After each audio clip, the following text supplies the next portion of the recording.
오늘 민수기 31장 1절에서 54절까지 말씀으로 미디안과의 전쟁이라는 제목으로 은혜의 말씀 나눕니다. 여러분 3월 15일 날 30장을 강의했습니다. 36번째 강의. 그리고 한 석 달 만에 다시 민수기로 돌아왔는데요. 민수기가 한 이제 한 5번 정도 남았습니다. 마무리를 지으려고 합니다. 자, 오늘 근데 본문이 사실 너무 분량이 많은데 정결 예식 분야만 잘라서 우리 본문을 시간상 짧게 읽었습니다. 근데 오늘 내용은 전체 내용입니다. 참 오늘 본문은 좀 당혹스럽고 무겁게 다가오는 그런 본문 중에 하나입니다. 우리가 잘 아는 대로 이스라엘 백성들이 광야에서 이제 40년을 보내고 마지막 가나안 입성을 앞둔 이제 그야말로 1세대든 다 죽고 2세대들 다시 일어나서 가나안 입성을 기다리는 이 시간에 미디안과의 전쟁을 벌입니다. 물론 이 전쟁에서 이스라엘은 압승을 하죠. 승리를 하죠. 근데 오늘 승리하는 이야기만 나오는 것이 아니라 전쟁 이후에 치러지는 복잡한 정결 예식이 우리가 오늘 읽은 본문이고요. 정결 예식이 나오고 그 다음에 또 긴 전리품 분배 과정을 다루고 있습니다. 자, 근데 여러분 이런 본문 딱 읽으면 조금 이해가 안 되는 분들이 있죠. 하나님은 왜 이렇게 잔인하게 모든 것을 진멸하려고 하시는가? 구약의 전쟁은 우리가 일반적으로 생각하는 전쟁이 아닙니다. 성전이지요. 성전. 단순한 영토 확장이나 고대의 잔혹한 정복 이야기가 아닙니다. 이것은 하나님 나라의 백성들이 약속의 땅에 들어가기 전에 거룩함을 지키기 위해 반드시 치러야 했던 영적 전쟁이자 거룩함의 선언입니다. 한마디로 이스라엘을 범죄케 한 미디안을 심판하신 하나님의 심판의 대행 전쟁이라고 생각하시면 됩니다. 그런데 그 전쟁을 통해서 이스라엘의 모든 음행과 우상 숭배를 제거하시는 정결케 하시는 하나님의 뜻이 담긴 그런 거룩한 전쟁입니다. 사실 우리가 이런 구약을 읽어보면 그냥 구약의 전쟁 이야기구나, 이스라엘 전쟁 역사구나 하고 참 그냥 넘어가기가 쉽습니다. 그러나 여러분 이렇게 길게 많은 양을 우리에게 말씀하신 이유는 분명히 있습니다. 우리가 지금 우리 이 시대에 살면서 옛날처럼 이런 실제적인 전쟁을 치르고 있지는 않지만은 여전히 본질적으로 우리도 이런 영적 전쟁을 치르고 있기 때문입니다. 눈에 보이는 전쟁뿐만이 아니라 눈에 보이지 않는 전쟁. 오늘 미디안과 같은 존재가 우리를 유혹하고 있습니다. 물론 우리가 이 세상에 사단이 오늘 믿는 우리들을 끊임없이 무너뜨리기 위해서 이 미디안의 무기를 사용하고 있거든요. 자, 이런 의미에서 오늘 미디안의 무기가 무엇인지 또 그것을 대응하는 이길 수 있는 정결 예식이 무엇인지 이 거대한 세상 유혹을 어떻게 피하고 승리할 수 있는지 오늘 말씀을 통해서 우리가 살펴보려고 합니다. 근데 왜 이렇게 하나님께서 미디안을 철저하게 심판하라고 명령하셨는가? 먼저 그 배경을 한번 알아봐야 됩니다. 자, 2절 3절 볼까요? 이스라엘 자손의 원수를 미디안에게 갚으라. 그에 내가 내 조상에게로 돌아가리라. 모세가 백성에게 말하 이르되 너와 함께는 사람들 가운데서 전쟁에 나갈 사람들을 무장시키고 미디안을 치러 보내어 여호와의 원수를 갚되. 이렇게 말씀하고 있습니다. 자, 여기 2절에서는 이스라엘의 원수를 미디안에 갚으라 그랬는데 3절에 가면 뭐죠? 여호와의 원수를 갚으라. 단순히 이스라엘의 원수가 아니라 여호와의 원수라고 부르고 있습니다. 이스라엘의 대적이 곧 하나님의 대적이 된다는 뜻이죠. 그렇다면 여러분, 미디안이 도대체 이스라엘에게 무슨 짓을 했길래 이게 원수가 되었죠? 원수가 된 이유가 뭐예요? 이 미디안이 강력한 군대를 이끌고 가서 이스라엘을 침략했습니까? 아니에요. 전혀 이스라엘을 침략하지 않았습니다. 우리는 이 내용을 사실은 지난 민수기 25장 강의할 때 살펴봤습니다. 바알부올의 사건 기억하십니까?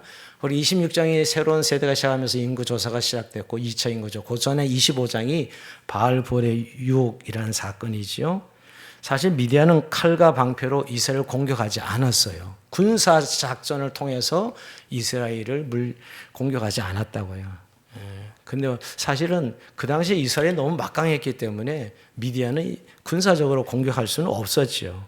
그러게 여러분, 발람 기억하시죠? 발람의 깨를 따라서 전혀 다른 무기를 꺼내 들었습니다. 그것은 달콤한 문화와 성적인 유혹이었어요.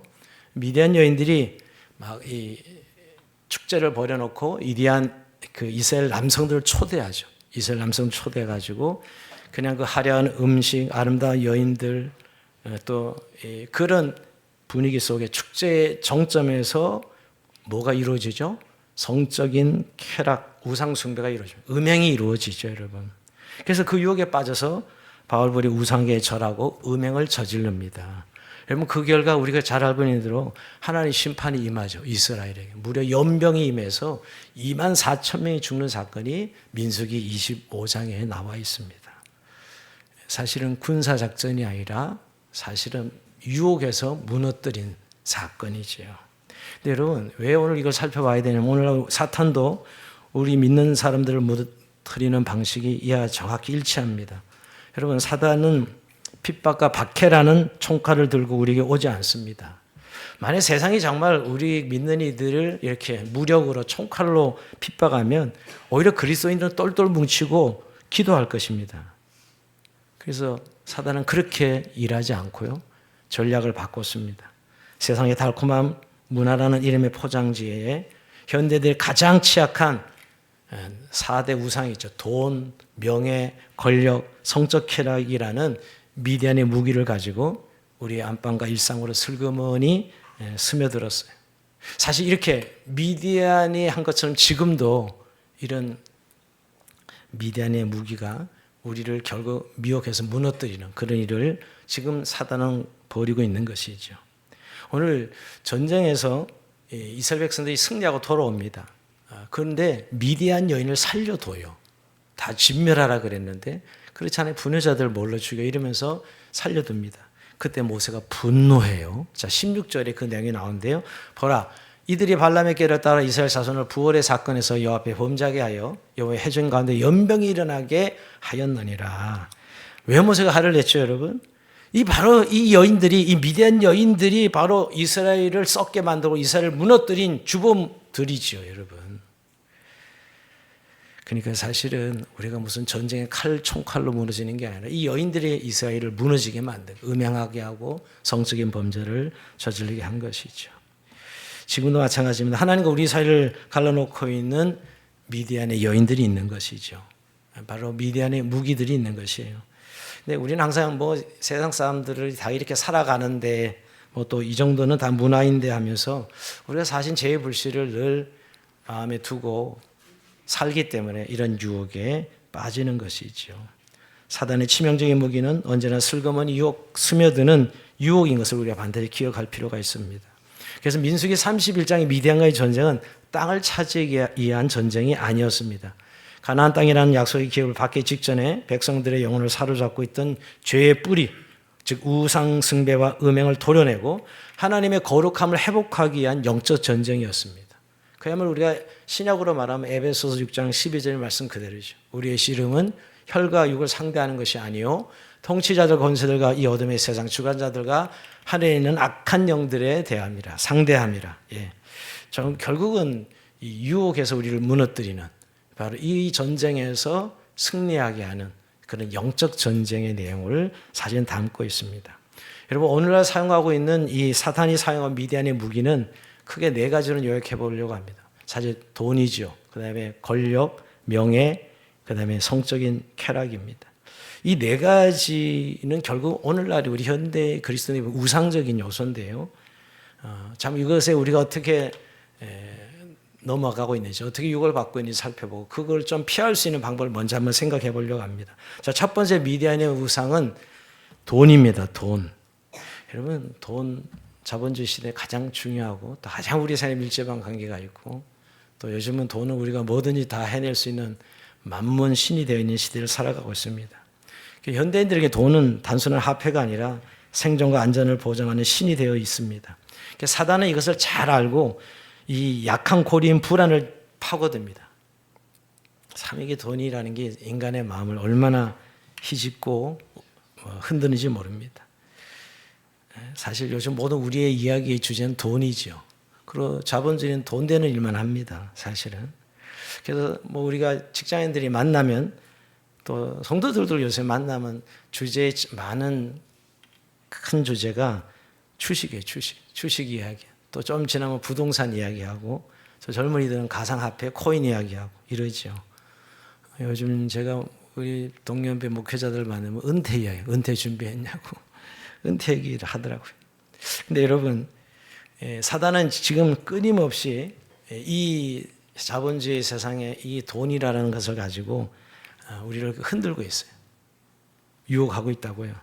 그래서 만나면 그렇죠. 너 가만히 있으면 거지 된다. 남들은 벌써 이만큼 자산을 모았는데 너는 뭐 하고 있느냐 하면서 우리의 비교의식과 조급함을 심어줍니다. 참 이 세상 유혹 앞에 믿는 우리들도 참 돈 때문에 굉장히 많이 흔들리죠. 돈의 이력 앞에 무릎을 꿇는, 다 무조건 모든 문제의 원인은 다 돈이라고 생각하는 거예요. 돈 때문에 그렇고 돈 때문에 사실 사실이 아니거든요. 근데 그만큼 돈의 위력이 있기 때문에 사람들은 다 그렇게 가정이 깨지는 것도 돈 때문이고 싸우는 것도 돈 때문이고.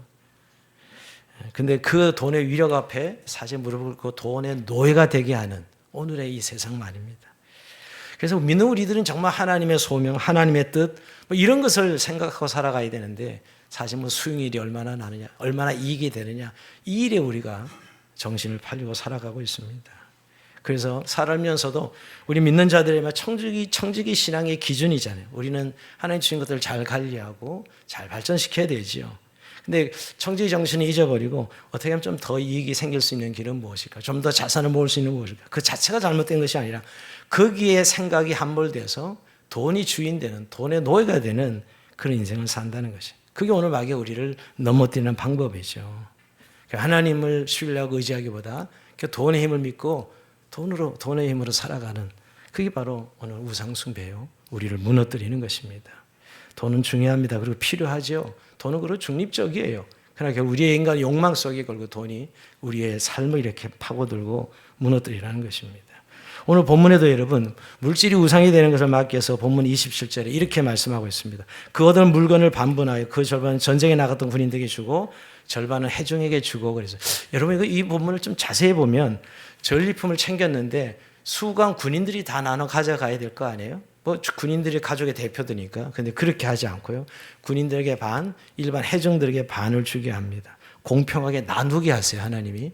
아니면 좀 지도자인 모세가 다 지도자니까 내가 다 이렇게 족제자는 그럴 텐데 그러지 않습니다. 반반씩 나누게 하시죠. 그것뿐만 아니라 47절에 보면 이런 말씀이 있어요. 이스라엘 자손이 그 절반에서 모세가 사람이나 짐승의 50분의 1을 취하여 여호와의 장막을 맡아 레인에게 주었으니, 레인에게도 즉 오늘 제사장에게 군인은 500분의 1을, 해중은 50분의 1을 제사장과 레인들에게 주라고 이야기하는 거예요. 나누게 하는 것이죠, 여러분. 이게 탐욕을 끊어내는 훈련입니다. 내가 목숨 걸고 전쟁에서 이겨서 내 전리품인데 하나님은 나누게 하시는 것이죠. 즉 내 목숨 걸고 얻은 내 것이라는 소유권을 포기하게 하시는 것이에요. 사실 제일 위험한 결국 재물이 주인이 되는, 결국 주인 행세하게 하는 그런 삶이 우리 믿는 이들에게 가장 큰 우상숭배를 하게 하는 요소입니다. 그래서 오늘 우리도 늘 연습하고 있어요. 늘 하나님께서 구약에 보면 첫 것은 다 내 것이다. 무조건 첫 열매는 다 하나님께 드리게 합니다. 그것이 오늘 우리의 재물의 첫 것 10분의 1은 하나님께 드리는 11조로 훈련하고 있는 것이고요. 또 우리의 하루의 시작이 첫날은 주일로 하루를 주께 드리는 걸 시작하는 훈련을 하고 있는 거예요. 이 소유권이 하나님께 있다는 사실을 인정하고 하나님 주신 것으로. 그게 오늘 우리의 삶이 하나님이 주인 되는 삶을 살게 하는 것이죠. 안 그러면 자꾸 돈이 결국 주인이 되어서 우리를 끌고 가게 되는 것이에요. 그래서 여러분 오늘 성경은 물질이 주인이 내가 아닌 하나님을 선포하는 행동으로 그런 훈련을 해야 되는 것이죠. 그래서 우리가 지금 막 자본이 늘더라도 내 상한선을 정해놓고 살아가는, 그래서 지출이 수입이 늘면 지출을 계속 늘려야 되는 무한대의 욕망을 만족시키는 그런 삶이 아니라 결국 하나님이 이걸 맡기신 의미를 생각하고 어떻게 하나님의 뜻대로 사용하는가, 여기에 대해 우리가 집중해야 되는 것이죠. 그리고 또한 그 믿는 에게 자족의 비결을 가르치는 바도 그 이유입니다. 세상은 자꾸 돈을 모아서 자본을 만들려고 하죠. 물론 경제적으로 분명히 필요합니다. 욕망의 재물은 결국 우리를 행복하게 하는 것이 아니라 우리 인간을 망가뜨리는 요소로 작용하고 있습니다. 이게 오늘 첫 번째 미디안의 무기, 돈입니다. 두 번째 무기는 명예입니다. 명예. 여러분, 과거는 명예라고 하면 가문의 영광이나 위인의 이름을 떠올렸지만 오늘날의 명예는 타인의 시선과 평가를 의미합니다. 여러분, 요즘 우리의 사회를 뭐라고 평가하면 인정 중독 사회다. 인정 중독 사회죠. 이것 때문에 우리가 얼마나 유혹을 받고 있는지 몰라요. 우리 매일 인스타그램이나 유튜브나 페이스북 같은 소셜미디어 속에서 살아갑니다. 사단은 우리의 명예욕을 자극하여 내 삶의 진짜 모습보다 남에게 보여주는 연출된 모습에 목숨을 걸게 만듭니다. 그래서 게시물을 올리면 좋아요 개수가 얼마가 올라가는지, 조회수가 얼마나 되는지, 또 댓글에 굉장히 민감하게 반응하죠. 근데 이런 사회 구조에서는 여러분 평판과 인정을 얻기 위해서 내 삶을 가장하기도 하고 때로는 거짓을 섞고 부풀립니다. SNS 가짜가 얼마나 많습니까? 자기를 부풀리기 위해서, 자기의 목적을 위해서 말이에요. 이런 세상에 우리가 살아가고 있는 것입니다. 직장이나 교회 공동체 내에서도 이 유혹은 치명적입니다. 우리가 열심히 일하고 나서 뭔가 동료나 상사가 알아주지 않으면 아주 굉장히 섭섭하고 분노합니다. 하나님이 보시는 중심보다 사람들이 봐주는 외모와 성과에 영혼이 저당 잡히는 그런 세상이죠. 근데 여러분 결국 명예의 유혹에 빠지면 하나님의 영광을 구하는 자가 아니라 내 영광과 내 인정을 구하는 자가 되어서 우상의 길로 빠지게 되는 것이죠. 여러분 우상은 드러난 것 같지만 내 욕망의 표현이에요. 사실은요. 결국 납니다. 내 욕망의 표현이 우상입니다. 오늘 여러분 본문에도 그 내용이 나와요. 전쟁에서 대성을 거두어 돌아온 군인들이 여러분 박수와 환호를 받습니다. 근데 모세는 이해할 수 없는 명령을 내려요. 19절에 보면 전쟁에 승리하고 돌아오는데 들어오지 말고 1회 동안 진영 밖에 주둔하라. 일주일 동안 못 들어오게 합니다. 왜 일주일 동안 못 들어오게 할까요, 여러분? 격리시키는 거죠. 교만과 그 칭찬의 치기를 씻어내게 해서 들어오지 못하게 하고 일주일 있다가 진영 안에 들어오게 합니다. 여러분 우리가 제일 신앙생활에 위험한 순간이 언제인지 아십니까? 누구로부터 박수를 받을 때, 사업이 대박이 났을 때, 이때 영적으로는 가장 위험한 순간이에요. 사실은 잘 생각해보면 이런 그런 경험이 많을 겁니다. 고만해져. 내가 했다는 거죠. 뭐 말은 하나님께 영광을 돌리지만 내가 했다. 이래. 그때 여러분 오늘 좀 혼자만의 고독한 시간, 격리가 필요하다고 성경은 이야기하고 있는 것이. 골방으로 들어가서 하나님 이 모든 명예와 찬사는 제 것이 아니라 하나님의 것입니다. 라고 고백하며 세상의 박수를 기도로 소독하는 시간이 필요하다는 것이. 그래서 성경은 여러분 오른손이 아니라 왼손이 모르게 하는 은밀한 선행을 강조하고 있고요. 사람의 알아줌이 아니라 하나님이 인정하심으로 만족하는 체질로 바뀌어야 됩니다. 하나님의 인정으로 충분한 삶이 되어야 명예의 유혹에서 벗어날 수 있어요. 이 명예의 유혹도 엄청 큰 유혹입니다. 사실 우리의 마음을 무너뜨리는 아주 중요한 요소죠. 자, 세 번째 무기가 뭡니까? 권력입니다. 뭐 내 같은 소시민에게 무슨 권력욕이 있나 하고 이야기할지 몰라도 성경에 말하는 권력은 뭐 대통령이나 재벌 총수만의 것이 아닙니다. 사실 내가 누군가를 내 힘으로 통제하려고 하는 것, 그 권력 욕망이죠, 여러분. 내 마음대로 조정하려고 하는 욕망, 이게 권력욕입니다. 이 권력의 우상이죠. 여러분 우리가 이런 유혹 늘 받고 있습니다. 직급이 올라가거나 회사에서 내가 상사일 때 여러분 오히려 이 부하 직원들에게 갑질을 하는 이런 마음의 유혹을 받을 때 많습니다, 여러분. 그죠? 또 식당이나 매장에서 돈을 내는 고객이란 권력으로 종업원을 함부로 대하는 이런 유혹을 받는 이게 사실 권력의 유혹이죠. 심지어 가정 안에서도 벌어집니다. 남편이 뭔가 돈을 잘 벌고 그러면 자녀들이나 배우자에게 그 권력을 행사하려고 하는 그런 유혹 말입니다.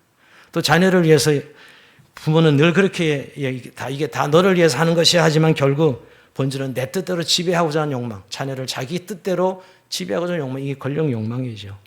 여러분 교회 안에도 있습니다. 제일 많이 유혹받는 사람이 목사일 겁니다. 목사나 중직자들이 교인들을 향해서 그런 지배욕으로 섬김이 아니라 그런 유혹을 얼마든지 받을 수 있습니다. 이게 바로 교만의 극치죠, 여러분.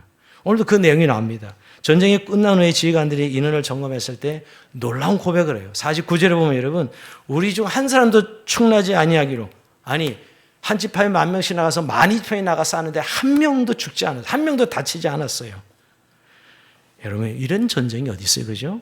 근데 지휘관들은 자신들의 통제력과 지휘권으로 이긴 줄 알았으나 철저히 결국 와 하나님이 하신 일이네 라를 깨닫고 자신들의 권력을 내려놓으며 금 예물을 자은하여 바칩니다. 하나님이 하신 일이군요. 이렇게 바칩니다.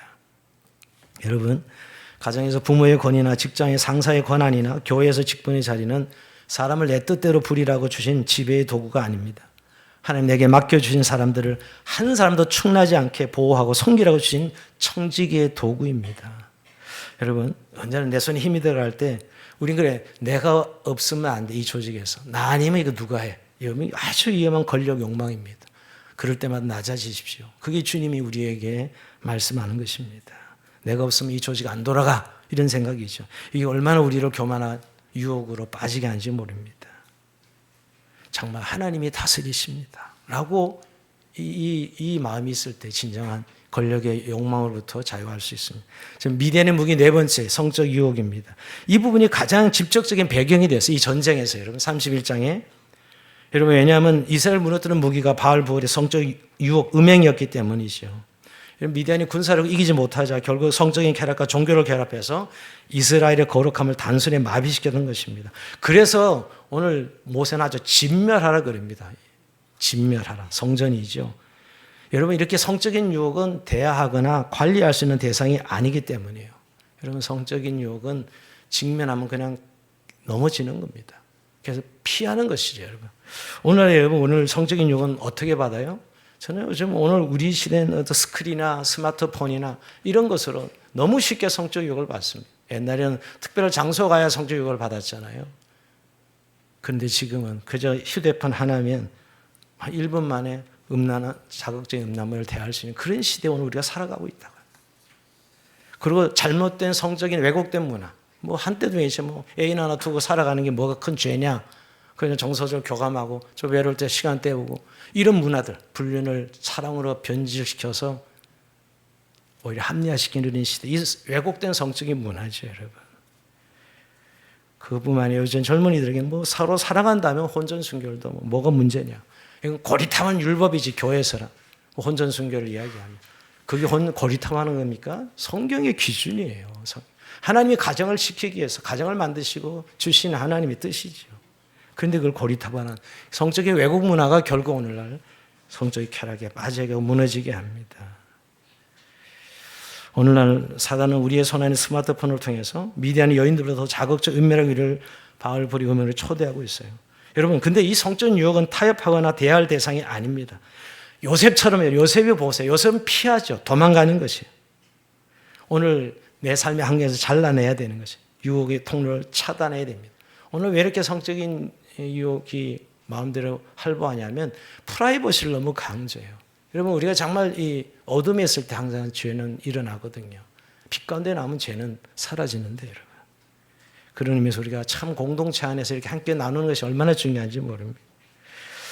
오늘 제가 먼저 정결 예식을 말하기 전에 오늘 이 네 가지 미디안의 무기를 보면서 우리가 매일 싸우는 현실이라는 거 잊지 마셔야 됩니다. 우리가 물론 잘 살아가고 있죠. 늘 이 전쟁을 치르고 있다는 그리스도인으로서 여러분. 근데 우리 힘으로 이 전쟁에서 이길 수는 없다는 거예요. 내 의지로 빠져나올 수 있는 사람은 한 사람도 없습니다. 그래서 오늘 주님은 우리에게 정결의식이라는 영적 생존 무기를 허락하셨어요. 그러니까 이 대적들을 파하고 우리 영혼을 지켜낼 하나님의 백신이라 그럴까요? 정결예식 3단계를 주셨어요. 오늘 우리에게는 19절부터 24절까지 말씀입니다. 자, 첫 번째 정결예식은 7일간의 격리입니다. 격리예식. 자, 19절 볼까요? 너희는 1회 동안 진영 밖에 주둔하라. 격리시키죠. 여러분, 전쟁터 시차 피해에 노출됐던 군인들은 7일 동안 진영 밖에 머물러 있어요. 깨끗이 씻을 수 있는 시간을 주시는 것이죠. 오염물질을 씻어내기 위한 물리적인 차단 시간이었습니다. 여러분, 우리는 세상에 살아가면서 늘 돈의 논리, 성공의 논리, 음란한 시각, 자극적인 이런 음란물 다 받고 있거든요. 여러분. 보고 싶지 않아도 듣고 싶지 않아도 듣고 살아가고 우리 안에 노출되어 있어요. 우리가 일주일 내내 세상의 소리를 듣고 살아가고 있어요, 여러분. 근데 여러분, 사람은 듣고 본 대로 살아가는 거라니까요. 듣고 본 대로 학습하고 그냥 행하고 살아가는 거예요. 그러니까 여러분, 이게 격리가 필요한 것이죠. 우리가 주일날 이렇게 예배 공동체에 모인 것이 바로 격리하는 것이죠. 하나님이 적어도 주일날 모든 성도들이 모여서 세상과 단절하는 이 격리를 시켜주시는 것이죠. 근데 예배 시간 오셔도 격리를 못하고 예배 시간에도 계속 세상 걱정하고 뭐 돈 계산하고 뭐 일 계산하는 분들이 있어요.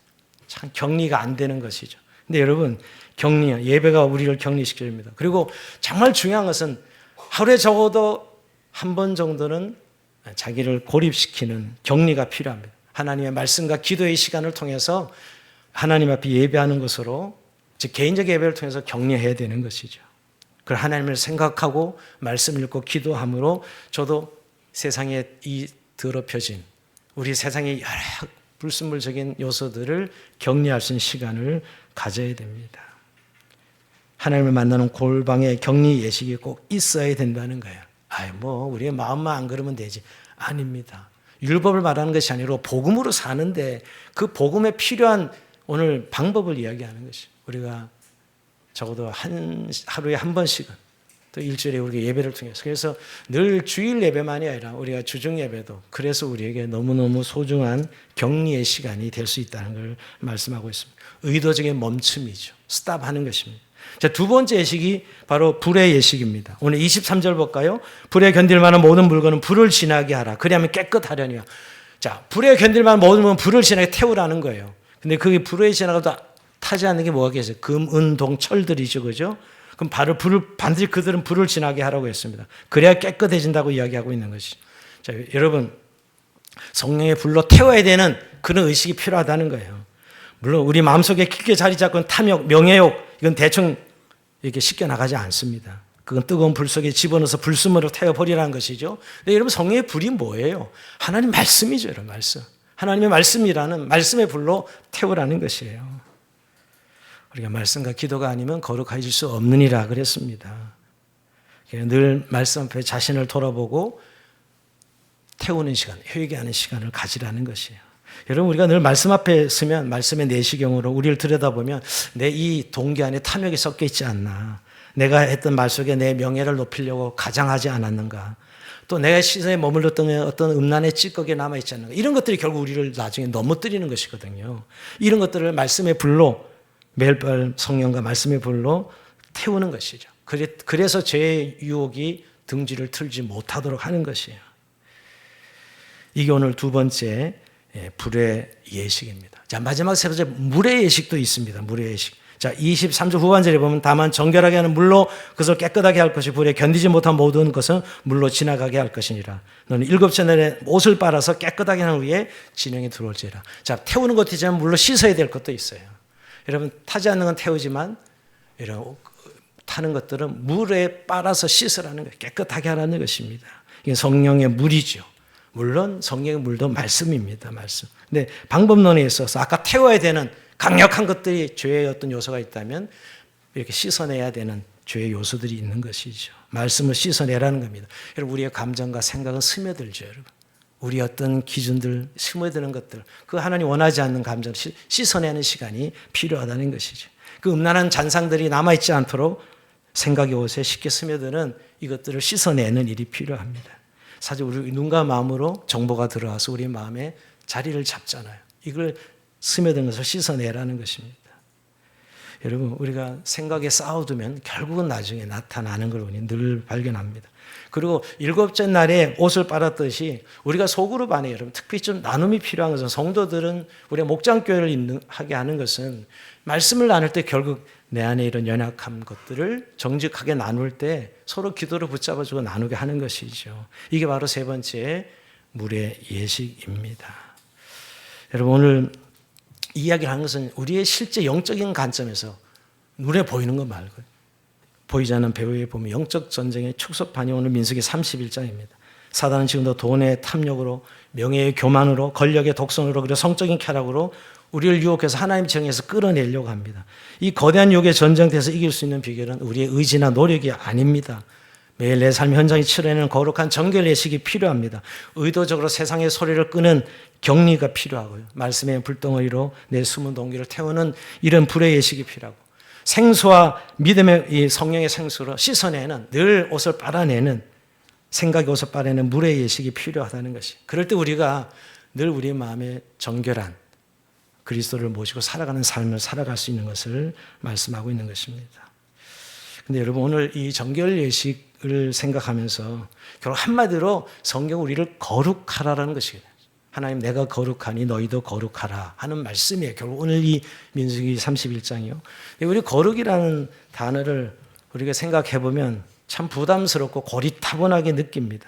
안타깝게도 현대 교회와 그리스도인들에게 거룩은 가장 인기 없는 단어라는 생각이 듭니다. 저도 31장에 설교해야 되니까 알지 이걸 막 끄집어내서 주제를 삼고 설교하는 것 같지는 않습니다. 우리 세상에 성공하는 법, 위로받는 법, 뭐 축복받는 법, 뭐 이런 거는 뭐 성도들이 귀를 열고 설교를 듣지만 거룩하라는 말씀 앞에는 별로 관심이 없습니다. 왜 그러냐 하면 거룩이라는 의미를 좀 이미지가 다르게 자리 잡고 있는 것 같아요. 그저 하고 싶은 거 다 참고 재미없고 딱딱하게 사는 금욕주의로 생각하기 때문에 거룩이란 단어를 싫어하는 것 같아요. 그게 아니에요. 본질이 그게 아니죠, 여러분. 성경이 말하는 거룩은 그렇게 지루한 의무가 아닙니다. 지긋지긋한 그런 의무가 아닙니다.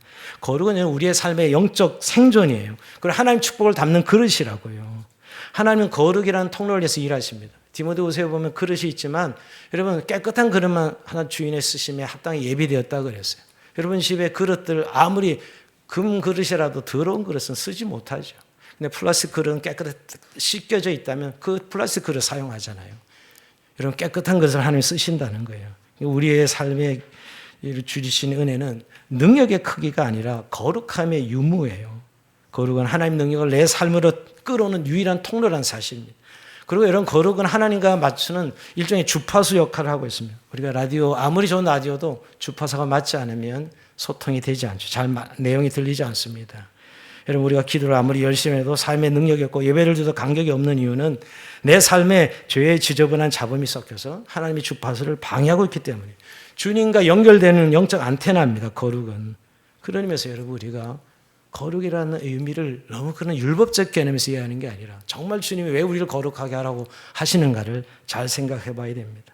그리고 여러분 결국 거룩은 우리의 영적 면역력이에요.